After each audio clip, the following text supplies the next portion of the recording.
परमेश्वर त्रिएक अटंती पिता पुत्र एवं पवित्र आत्मा। पिता पुत्र पवित्र आत्मा से माने परस्पर को प्रेम करती, परस्पर को सम्मान करती, गभीरतार सहित परस्पर को से माने सपोर्ट करती। आउ जा किछि मध्य माने ए जगत रे सृष्टि देखुछु समस्त सृष्टि पिता पुत्र एवं पवित्र आत्मा को निष्पत्ति द्वारा ही अछि।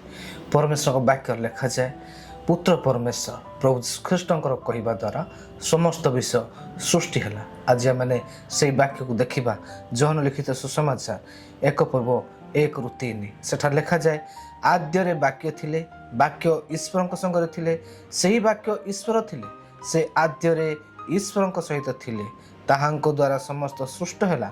आउ जे समस्त सृष्ट होई अछि सेथि मध्यरु गोटे सुधा ताहांको बिना सृष्ट होए नहीं। अर्थात प्रभु ख्रीष्टंकर कहवा द्वारा समस्त विषय सृष्टि होई अछि। से आद्य वाक्य होइथिले, वाक्य से ईश्वर सहित थिले, आउ सेही वाक्य देहबंत होई एही धरा पृष्ठ को मानव जाति को रक्षा करिया पाए से आसिले। अर्थात प्रभु ख्रीष्ट निजे सृष्टिकर्ता अटंती। से कहवा मात्रे समस्त विषय सृष्टि होई अछि। आउ से मनुष्य को निजर प्रतिमूर्ति और निजर सादृश्य से निर्माण करियाछंती।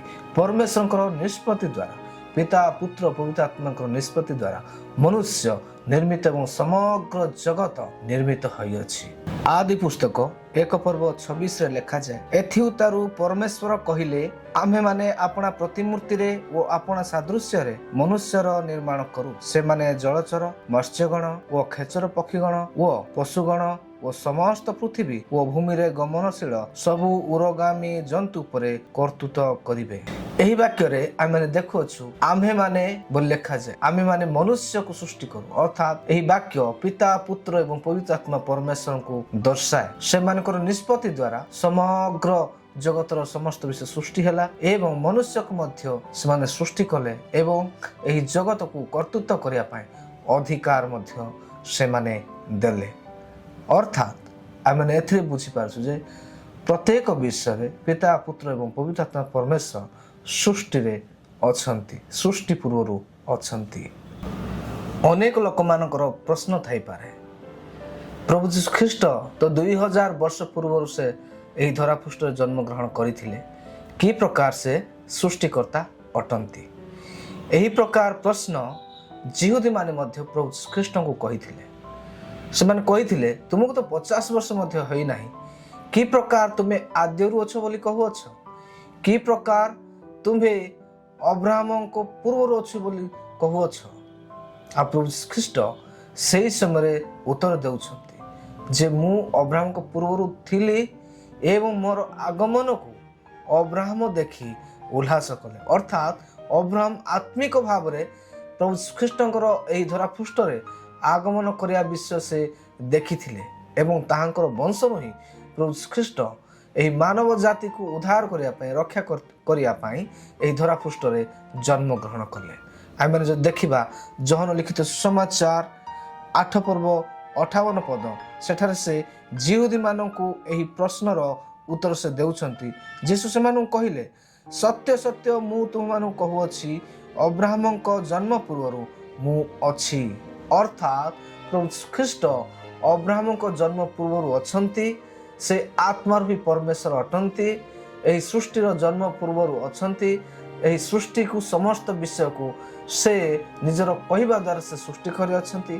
केवल मानव जाति को रक्षा करबा पाई ही से मनुष्य रूप धारण करी कि प्रकार जने मनुष्य एही धरा पृष्ठ रे बंचिबा कथा ताहा देखाया पाई एवं समस्त मनुष्य को पापरु रक्षा करिया पाई ताहांकर रक्त को से ढालिया पाई एही धरा पृष्ठ रे जन्म ग्रहण कले।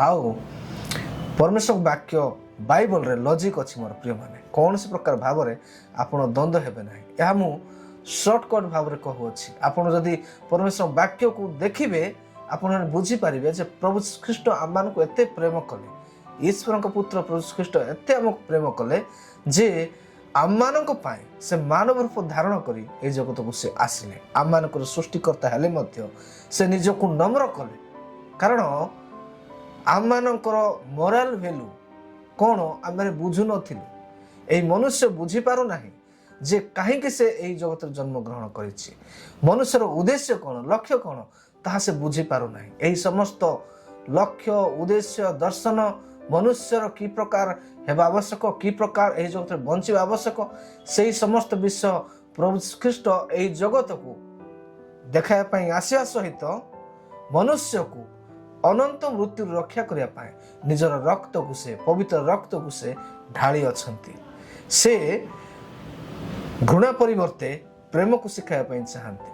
ସେ ପାପ ପରିବର୍ତ୍ତେ ପବିତ୍ରତାକୁ ସେ ଶିଖାଇବା ପାଇଁ ଚାହାନ୍ତି। ସେ ଅଧର୍ମ ପରିବର୍ତ୍ତେ ଧର୍ମକୁ ଶିଖାଇବା ପାଇଁ ଚାହାନ୍ତି। ଆଉ ସେ ପ୍ରତ୍ୟେକ ମନୁଷ୍ୟକୁ ଅନନ୍ତ ମୃତ୍ୟୁ ଏବଂ ଶୈତାନର ସମସ୍ତ ଯୋଜନା ଏବଂ ଅନ୍ଧକାର ଶକ୍ତି, ମନ୍ଦତାରୁ ଏବଂ ସମସ୍ତ ପ୍ରକାର ବନ୍ଧନରୁ ମୁକ୍ତ କରିବା ପାଇଁ ଚାହାନ୍ତି।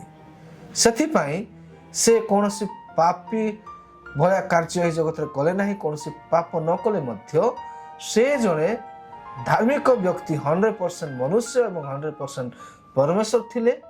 ଆଉ ସେ ସମ୍ପୂର୍ଣ୍ଣ ଭାବରେ ମନୁଷ୍ୟକୁ ଈଶ୍ୱରତର ଶକ୍ତିକୁ ସେ ନ ଦେଖାଇ କି ପ୍ରକାର ମନୁଷ୍ୟ ବଞ୍ଚିବା ଦରକାର ସେ ବିଷୟ ଦେଖାଇବା ସହିତ ତାହାଙ୍କର ବହୁମୂଲ୍ୟ ପବିତ୍ର ରକ୍ତ ଢାଳି ମନୁଷ୍ୟକୁ, ଏହି ମାନବ ଜାତିକୁ ଉଦ୍ଧାର କରି ସାରିଅଛନ୍ତି। ସେଥିପାଇଁ ଯୋହନ ଲିଖିତ ସୁସମାଚାର ତାହାର 3:16 ଲେଖାଯାଏ, କାରଣ ଈଶ୍ୱର ଜଗତକୁ ଏଡ଼େ ପ୍ରେମ କଲେ ଯେ ସେ ଆପଣା ଅଦ୍ୱିତୀୟ ପୁତ୍ର ପ୍ରଭୁ ଖ୍ରୀଷ୍ଟଙ୍କୁ ଏହି ଜଗତକୁ ପଠାଇଲେ, ଯେପରି ଯେ କେହି ତାଙ୍କଠାରେ ବିଶ୍ୱାସ କରେ ସେ ବିନଷ୍ଟ ନ ହୋଇ ଅନନ୍ତ ଜୀବନ ପ୍ରାପ୍ତ ହୁଏ। ଅର୍ଥାତ୍ ପ୍ରତ୍ୟେକ ମନୁଷ୍ୟ ଶାରୀରିକ ଭାବରେ ମୃତ୍ୟୁବରଣ ନିତାନ୍ତ କରିବେ, କିନ୍ତୁ ଯେଉଁମାନେ ପ୍ରଭୁ ଶ୍ରୀକୃଷ୍ଣଙ୍କର ବିଶ୍ୱାସ କରିବେ ସେ ଈଶ୍ୱରଙ୍କ ପୁତ୍ର, ମୋ ଜୀବନର ତ୍ରାଣକର୍ତ୍ତା, ଉଦ୍ଧାରକର୍ତ୍ତା, ମୁକ୍ତିଦାତା ଅଟନ୍ତି। ଆଉ ସେ ବ୍ୟକ୍ତିଗତ ତ୍ରାଣକର୍ତ୍ତା ଭାବରେ ତାଙ୍କୁ ଗ୍ରହଣ କରିବା ଦ୍ୱାରା ସେମାନେ ଅନନ୍ତ ଜୀବନ ପ୍ରାପ୍ତ ହେବେ, ପରିତ୍ରାଣ ପ୍ରାପ୍ତ ହେବେ। ମୃତ୍ୟୁ ପରେ ମଧ୍ୟ ଅନନ୍ତକାଳ ପର୍ଯ୍ୟନ୍ତ ସେମାନେ ଅନନ୍ତ ଜୀବନରେ ପ୍ରବେଶ କରିବେ।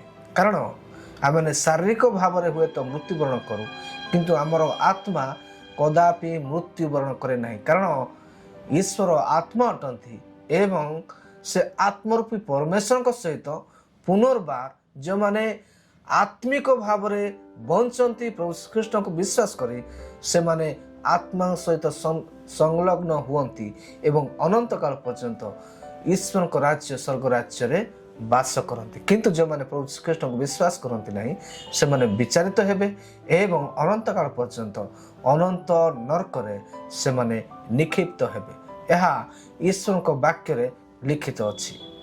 ପ୍ରଭୁ ଯୀଶୁ ଖ୍ରୀଷ୍ଟ ଏହି ଧରାପୃଷ୍ଠରେ ଜନ୍ମଗ୍ରହଣ କଲା ଯାହା କିଛି ମଧ୍ୟ ସେ କରୁଥିଲେ ସେ ପିତାଙ୍କ ଠାରୁ ଶ୍ରବଣ କରି କରୁଥିଲେ ଏବଂ ପବିତ୍ର ଆତ୍ମାଙ୍କର ଅନୁପ୍ରେରଣାରେ ସେ ସମସ୍ତ ବିଷୟ କରୁଥିଲେ। ଆଉ ପ୍ରଭୁ ଶ୍ରୀକୃଷ୍ଣଙ୍କର ଜନ୍ମ ମଧ୍ୟ ପବିତ୍ର ଆତ୍ମାଙ୍କ ଦ୍ୱାରା ମରିୟମ ଗର୍ଭବତୀ ହେଲେ ଏବଂ ସେ ଜନ୍ମଗ୍ରହଣ କଲେ। ସେ ପାପ ରହିତ ଥିଲେ, ତାହାଙ୍କଠାରେ କୌଣସି ପାପ ନଥିଲା। ଆଉ ପ୍ରଭୁ ଶ୍ରୀକୃଷ୍ଣ 100% ମନୁଷ୍ୟ ଏବଂ 100% ପରମେଶ୍ୱର ଅଟନ୍ତି। ସେ ମନୁଷ୍ୟ ଥିଲେ ମଧ୍ୟ ସେ ମନୁଷ୍ୟ ଭାବରେ ମାନବ ଜାତିକୁ ସେ ଦେଖାଇବା ପାଇଁ ଚାହିଁଲେ ଯେ ଜଣେ ମନୁଷ୍ୟ କି ପ୍ରକାର ବଞ୍ଚିବା ଆବଶ୍ୟକ ଅଟେ ଏବଂ ମନୁଷ୍ୟକୁ ଉଦ୍ଧାର କରିବା ପାଇଁ, ରକ୍ତ ଦେବା ପାଇଁ ସେ ଏହି ଧରାପୃଷ୍ଠରେ ନିଜର ପବିତ୍ର ରକ୍ତକୁ, ପାପ ରହିତ ରକ୍ତକୁ ସେ ଢାଳିଲେ। ଆଉ ପ୍ରଭୁ ଖ୍ରୀଷ୍ଟ ଏହି ଜଗତରେ ତାଙ୍କର ସେବା କାର୍ଯ୍ୟ ସମାପ୍ତ କଲା ଉତ୍ତାରେ ଯେତେବେଳେ ସେ ମୃତ୍ୟୁବରଣ କଲେ, କବର ପ୍ରାପ୍ତ ହେଲେ ଏବଂ ତୃତୀୟ ଦିନରେ ସେ ପୁନରୁତ୍ଥିତ ହେଲେ ଏବଂ 40 ଦିନ ପର୍ଯ୍ୟନ୍ତ ନିଜର ଶିଷ୍ୟମାନଙ୍କୁ ସେ ବାରମ୍ବାର ଦର୍ଶନ ଦେଲେ ଏବଂ ସେ ସ୍ୱର୍ଗାରୋହଣ। ବର୍ତ୍ତମାନ ପ୍ରଭୁ ଖ୍ରୀଷ୍ଟ ପିତାଙ୍କର ଦକ୍ଷିଣ ପାର୍ଶ୍ୱରେ ଉପବେଶନ କରିଅଛନ୍ତି। ପ୍ରଭୁ ଖ୍ରୀଷ୍ଟ ଯେଉଁ ପ୍ରକାର ସେ ପ୍ରତିଜ୍ଞା କରିଥିଲେ ସେହି ପ୍ରକାର ଯେତେବେଳେ କି ଶିଷ୍ୟମାନେ ଜେରୁସାଲେମର ଉପର କୋଠରୀରେ ଯାଇ ପ୍ରାର୍ଥନା କରୁଥିଲେ, ସେହି ସମୟରେ 50ତମ ଦିବସରେ ପବିତ୍ର ଆତ୍ମାଙ୍କୁ ଏହି ଧରାପୃଷ୍ଠକୁ ସେ ପଠେଇଲେ। ବର୍ତ୍ତମାନ ପବିତ୍ର ଆତ୍ମା ପରମେଶ୍ୱର ପ୍ରତ୍ୟେକ ସ୍ଥାନରେ ଅଛନ୍ତି, ସେ ସର୍ବବିଦ୍ୟମାନ ଅଟନ୍ତି। ଆଉ ସେହି ପବିତ୍ର ଆତ୍ମା ପରମେଶ୍ୱରଙ୍କ ଦ୍ୱାରା ହିଁ ଆମେମାନେ ଯୀଶୁଙ୍କ ନିକଟକୁ ଯାଉଛୁ ଏବଂ ପିତା ପରମେଶ୍ୱରଙ୍କୁ ଜାଣିପାରୁଛୁ। ପିତା, ପୁତ୍ର ଏବଂ ପବିତ୍ର ଆତ୍ମା ଏକ ଅଟନ୍ତି। ସେମାନଙ୍କର ଚିନ୍ତାଧାରା, ସେମାନଙ୍କର ଭାବନା, ସେମାନଙ୍କର ଲକ୍ଷ୍ୟ, ସେମାନଙ୍କର ଉଦ୍ଦେଶ୍ୟ, ସେମାନଙ୍କର ସେବା କାର୍ଯ୍ୟ ଏକ ଅଟେ। ଏବଂ ସବୁଠାରୁ ଉତ୍କୃଷ୍ଟ ବିଷୟ ହେଉଛି ସମଗ୍ର ମାନବ ଜାତିକୁ ରକ୍ଷା କରିବା, ଉଦ୍ଧାର କରିବା ଏବଂ ଅନନ୍ତ ଜୀବନରେ ପ୍ରବେଶ କରାଇବା ସେମାନଙ୍କର ମୂଳ ଲକ୍ଷ୍ୟ ଅଟେ। ମନୁଷ୍ୟ ପାପ କରିଥିଲା ସତ, କିନ୍ତୁ କୌଣସି କାପ୍ତା, କୌଣସି ଘୁଘୁ, କୌଣସି ମେଷର ରକ୍ତ ମନୁଷ୍ୟକୁ ଉଦ୍ଧାର କରିପାରେ ନାହିଁ, ପବିତ୍ର କରିପାରେ ନାହିଁ। ସେଥିପାଇଁ ପ୍ରଭୁ ଖ୍ରୀଷ୍ଟ ଅନନ୍ତ କାଳ ପର୍ଯ୍ୟନ୍ତ ଉଦ୍ଧାର କରିବା ପାଇଁ, ପବିତ୍ର କରିବା ପାଇଁ, ମନୁଷ୍ୟ ପାଇଁ ସେ ପାପ ରହିତ ରକ୍ତକୁ ସେ ଢାଳିଲେ ଏବଂ ସେ ସମଗ୍ର ମାନବ ଜାତି ପାଇଁ ନିଜର ଜୀବନ ଦେଇଅଛନ୍ତି। ମୋର ପ୍ରିୟମାନେ, ସେଥିପାଇଁ ଆମେ ପିତା, ପୁତ୍ର ଏବଂ ପବିତ୍ର ଆତ୍ମାଙ୍କୁ ସମ୍ମାନ କରିବା ନିତାନ୍ତ ଆବଶ୍ୟକ ଅଟେ। ପ୍ରତ୍ୟେକଙ୍କର ସ୍ଥାନ ସମାନ ଅଟେ। ସେମାନେ ପରସ୍ପରକୁ ଭ୍ୟାଲୁ କରନ୍ତି, ସେମାନେ ପରସ୍ପରକୁ ପ୍ରେମ କରନ୍ତି, ସେମାନେ ପରସ୍ପରକୁ ଗଭୀରତାର ସହିତ ସମ୍ମାନ କରନ୍ତି। ଆମେମାନେ ଏହି ତ୍ରିଏକ ପରମେଶ୍ୱରଙ୍କୁ ସମ୍ମାନ କରିବା, ଭକ୍ତି କରିବା ନିତାନ୍ତ ଆବଶ୍ୟକ ଅଟେ। ମାଥ୍ୟୁ ଲିଖିତ ସୁସମାଚାର ତାହାର 28 ଅଧ୍ୟାୟ 18ରୁ 20 ଯଦି ଆମେ ପଢ଼ୁ, ସେଠାରେ ପ୍ରଭୁ ଖ୍ରୀଷ୍ଟ ଏହି ଧରାପୃଷ୍ଠର ସେବା କାର୍ଯ୍ୟ ସମାପ୍ତ କରି କ୍ରୁଶାର୍ପିତ ହେଲେ ଏବଂ କବର ପ୍ରାପ୍ତ ହେଲେ। ତୃତୀୟ ଦିନ ପୁନରୁତ୍ଥିତ ହେଲେ। ଯୀଶୁ ସେମାନଙ୍କ ନିକଟକୁ ଆସି ଆଳାପ କରି କହିଲେ, ସ୍ୱର୍ଗ ଓ ପୃଥିବୀର ସମସ୍ତ ଅଧିକାର ମୋତେ ପ୍ରଦତ୍ତ ହୋଇଅଛି।